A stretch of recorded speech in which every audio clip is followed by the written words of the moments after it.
Hello and welcome, my name is Meeplus, they, she, he, and this is Literally Graphic. And today we are finally getting to my second A to Z Queer Lit Comics and Graphic Novel Edition video. For the uninitiated, this project was started by George Lester, which I did get wrong on my previous video. See link in the cards. Otherwise, it's pretty straightforward, and you are supposed to talk about one queer book that matches up with each letter of the alphabet.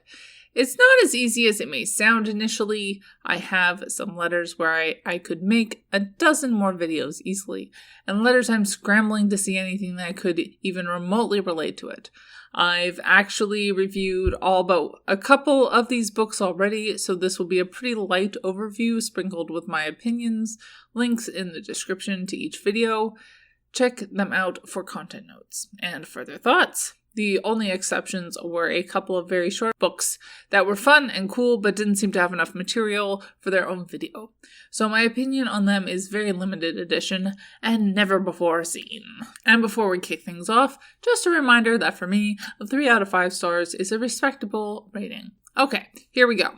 A is for Archie Bongiovanni's comic Yes, I'm Flagging. A very short and concise introduction to flagging, aka signaling one's sexual interests / preferences with handkerchiefs in one's pocket. Next up, B is for That Blue Sky Feeling, a short manga trilogy by Okura. Quote, outgoing high school student Noshiro finds himself drawn to Sanada, the school outcast, who is rumored to be gay.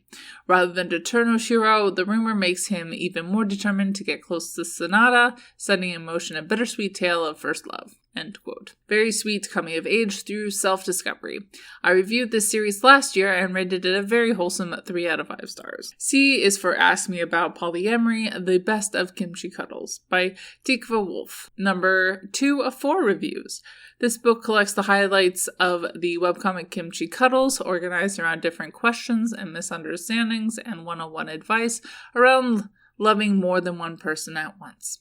There's a wide cast that pretty well covers the gamut of sexuality and gender expressions, combinations, and dynamics. Honest about the struggles, but ever hopeful, a great way to learn how to create better boundaries, communicate more effectively, and be yourself. This volume was published in 2016, but the webcomic continues on at kimchicuddles.com. 4 out of 5 stars. Then, D is for On Loving Women by Diane Obomsawin. Quote, On Loving Women is a new collection of stories about coming out, first love, and sexual identity by the animator Diane Obomsawin. This one was on my TBR for a long time before I finally reviewed it back in May. I did end up being a bit disappointed and rated it 2 out of 5 stars. Check out my review if you want to know more. It still might be a good read for you. E is for Erin Nation's autobiographic novel Gumballs. Quote, Gumballs dispenses an array of bright candy-colored short comics about Erin's gender transition, anecdotal tales of growing up as a triplet, and fictional stories of a socially inept love-struck teenager named Tobias. End quote. A book I originally reviewed back in 2018, I reposted the review last May. Definitely a title that stuck with me, and one I bring up on a fairly regular basis. 4 out of 5 stars. Next up, F is for the very deservedly popular Bingo Love graphic novel by T. Franklin. Quote, a chance meeting at Church Bingo in 1963 brings Hazel Johnson and Mary McRae together. Throughout their formative years, these two women develop feelings for each other and finally profess their love for one another. End quote. Not everyone's favorite, but I liked it. Reviewed last June, 4 out of 5 stars. G is for Genderqueer by Maia Kobabe. Quote, Maia's intensely cathartic autobiography charts Eir's journey of self-identity, which includes the mortification and confusion of adolescent crushes, grappling with how to come out to a family and society, bonding with friends over erotic gay fanfiction, and facing the trauma of pap smears. End quote. One of those interesting steps on my own gender journey. I reviewed this one almost 2 years ago at the end of 2019. Pre-COVID. Wow.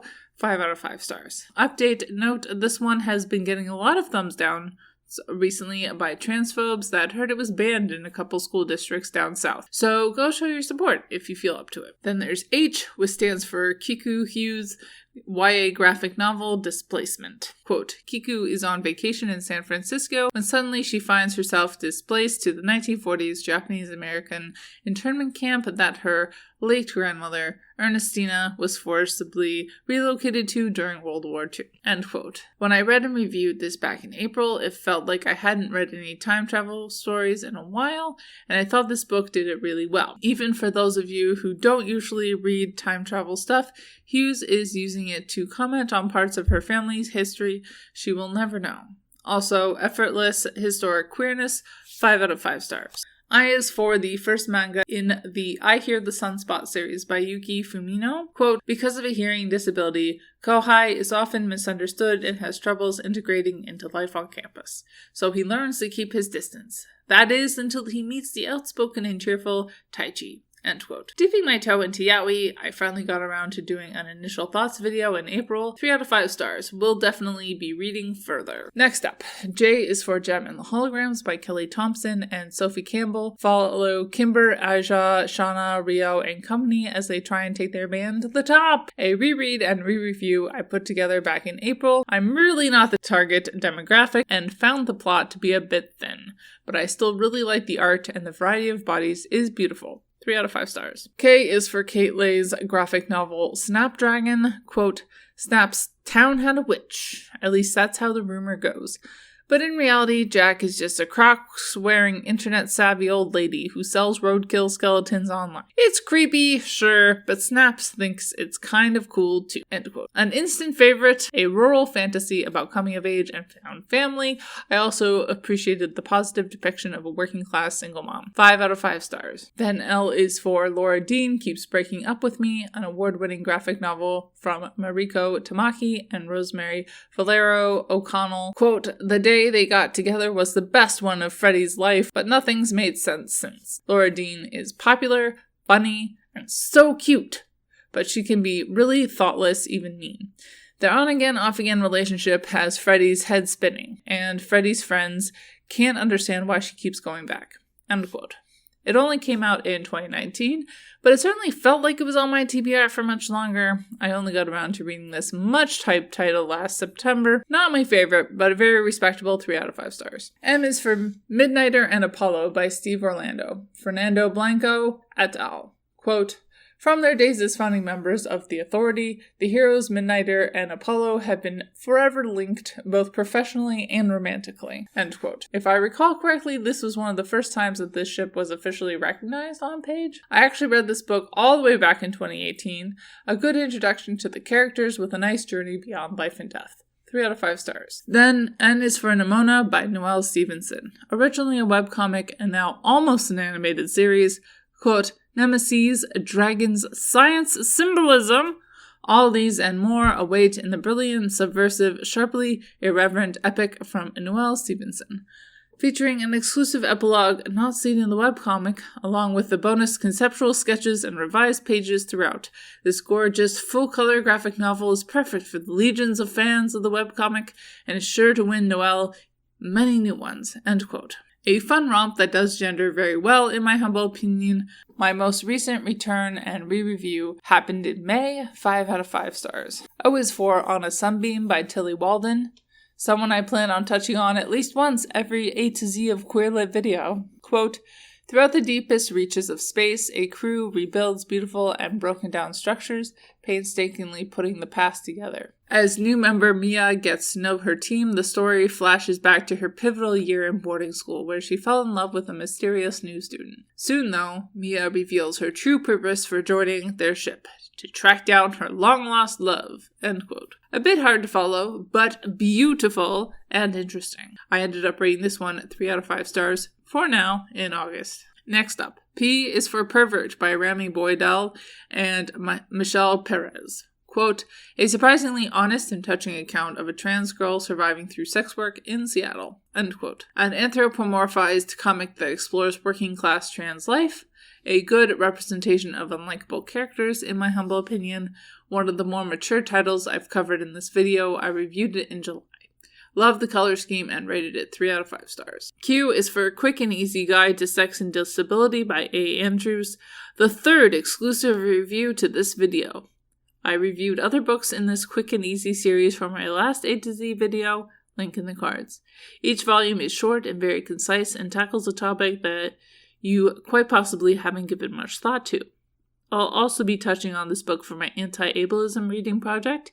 As a disabled cartoonist themselves, A. Andrews is not just talking about something for other people. They are immersing you in a body-positive text that doesn't treat physical disability as a monolith. 5 out of 5 stars.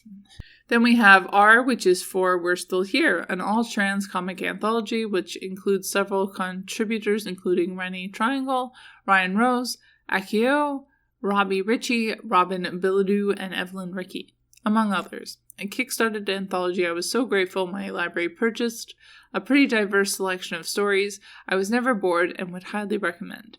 It feels like just yesterday when I reviewed it back in August, it was an easy 5 out of 5 stars. S is for another anthology, Shout Out. Inside this book, you'll find 18 LGBTQ2SIA plus stories crafted by award-winning international creators. Find your place alongside Ace, necromancers, glamorous jazz musicians, fae outsiders, friendly monsters, and a superhero still finding his way out of the phone booth. End quote. Published in 2019 by T.O. Comics, I reviewed it just a year ago and rated it 4 out of 5 stars. And T is for the Teen Dragon Society, of course. Quote, after discovering a lost tea dragon in the marketplace, Greta learns about the dying art form of tea dragon caretaking from the kind tea shop owners, Hezekiel and Eric. As she befriends them and their shy ward, Minette, Greta sees how the craft enriches their lives, and eventually her own. End quote. Another soft rural fantasy that is so adorable. I initially read the first volume in 2018, but have now wrapped up the trilogy and reviewed them all cumulatively just a few weeks ago in August. I'm not the target age demographic, but I could not resist rating the series 4 out of 5 stars. Next, U is for my only just finished reviewing Carly's Usdin's Heavy Vinyl series. Quote, when Chris joins the staff at her local record store, she's surprised to find out that her co-workers share a secret. They're all members of a secret fight club that take on the patriarchy and fight crime. End quote. No doubt a fun read for many, the depiction of work triggered my nitpicky anti-capitalist side, so I ended up rating this duet of books 3 out of 5 stars. V is for Sarah Vaughn's haunted comic Deadman, Dark Mansion of Forbidden Love. Quote, romance, mystery, and evil filled the halls of an old Gothic mansion in New England. There's only one person in the world that can bring peace to this place, Boston Brand, aka Deadman. When a ghost cannot rest in the place that holds her, the DCU's authority on all things supernatural must help before all is lost. End quote. A nice twist on some classic tropes. I read this book back in July, but would recommend it to y'all trying to get in the mood for Halloween season. 3 out of 5 stars. And W is for the one and only Wendel by Howard Cruz. Quote, the complete collection of the entire groundbreaking gay comic strip series, originally published in The Advocate through the 1980s, Howard Cruz's Wendel is widely considered the first gay comic strip to be featured in mainstream media, a topical and heartfelt chronicle of one gay man's journey through the often rocky Reagan-Bush years. The strip followed the adventures of Wendell Trupstock, his boyfriend Ollie, and an unforgettable cast of supporting characters. End quote. I originally read this collection very early in my channel history back in 2016, and I reposted that review back in pre-COVID 2019. But it's definitely one of those titles I should pick up again in the future. 4 out of 5 stars. Next, X is for the Be Gay Do Comics anthology from the Nib, featuring Bianca Zuniz, among many others. Quote, the dream of a queer separatist town, the life of a gay Jewish Nazi fighter, a gender reveal party that tears apart reality. These are just some of the comics you'll find in the massive queer comics anthology from the Nib.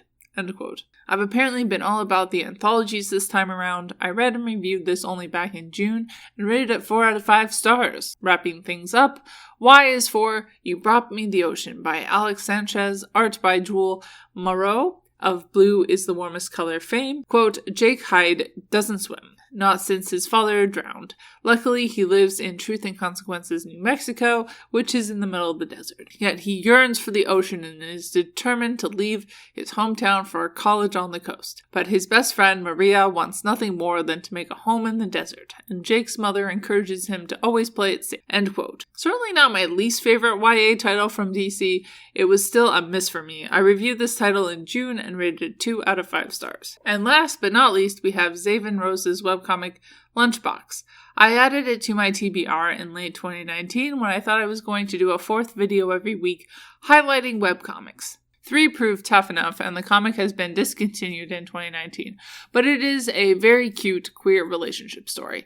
Link in the description to where you can read it. And as I like to say, that's all they wrote. Let me know what kinds of queer comics you've read or want to read. I will admit to be pretty excited about what feels like a quickly expanding selection of queer comics in the world. Bye y'all, keep reading and organize to end capitalist oppression. And as always, Literally Graphic is created on land that should be given back to the traditional landholders, which in this case is, to my knowledge, the Mississaugas of the Credit First Nation, Anishinaabe people, the Haudenosaunee Confederacy, and the Huron-Wendat Nation.